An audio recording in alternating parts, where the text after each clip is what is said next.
Learn with Arup এই চ্যানেলে সকলকে স্বাগত। আজ আমি মৌলিক সংখ্যা বা প্রাইম নম্বর সম্পর্কে সামান্য ধারণা দিতে চাই।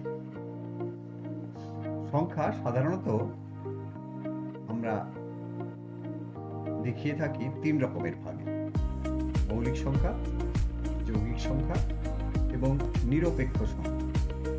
নিরপেক্ষ সংখ্যা বলতে কেবল এক, কারণ এক হলো এমন একটি সংখ্যা যেটা মৌলিকও নয় আবার যৌগিকও নয়। আর মৌলিক সংখ্যা যেমন 3, 5 এগুলোর কেবল দুটি করে উৎপাদক আছে। তাহলে মৌলিক সংখ্যা হলো যে সংখ্যাগুলির কেবল দুটি উৎপাদক আছে তাদের মৌলিক সংখ্যা বলে। আর যৌগিক সংখ্যা হলো যে সকল সংখ্যা 2 এর বেশি উৎপাদক আছে তাদের যৌগিক সংখ্যা আমরা বলি। তো 1 থেকে 100 এর মধ্যে যে সমস্ত মৌলিক সংখ্যাগুলো আছে সেগুলো নির্ণয়ের একটি সহজ পদ্ধতি আছে, সেটা বলে ইরাটোস্থেনিসের চালনী। তো ইরাটোস্থেনিসের চালনী থেকে আমরা দেখি যে 1 থেকে 100 পর্যন্ত মৌলিক সংখ্যাগুলো রয়েছে এইভাবে। 1 থেকে 10 এর মধ্যে আছে 2 হলো সবচেয়ে ছোট মৌলিক সংখ্যা, তাছাড়া 3, 5 আর 7। 10 থেকে 20 এর মধ্যে আছে 11, 13, 17, 19। 20 থেকে 30 এর মধ্যে রয়েছে 23, 29।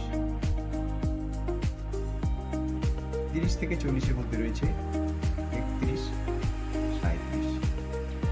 40 থেকে 50 এর মধ্যে 41, 43, 47। 50 থেকে 60 এর মধ্যে 53, 59। 60 থেকে 70 এর মধ্যে রয়েছে 61, 67। 70 থেকে 80 এর মধ্যে রয়েছে 71, 73, 79। 80 থেকে 90 এর মধ্যে রয়েছে 83, 89। আর 90 থেকে 100 এর মধ্যে রয়েছে কেবল 97। 1, 2, 3, 4, 5, 6, 7, 8, 9, 10, 11, 12, 13, 14, 15, 16, 17, 18, 19, 20, 21, 22, 23, 24, 25। 1 থেকে 100 এর মধ্যে মোট 25টি মৌলিক সংখ্যা রয়েছে।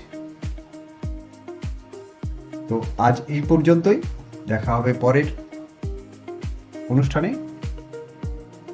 এটি যদি তোমাদের খুব সাহায্য করেছে বলে মনে হয় তবে এই চ্যানেলটিকে তোমরা লাইক এবং শেয়ার করবে আর সাবস্ক্রাইব করতে অবশ্যই ভুলো না।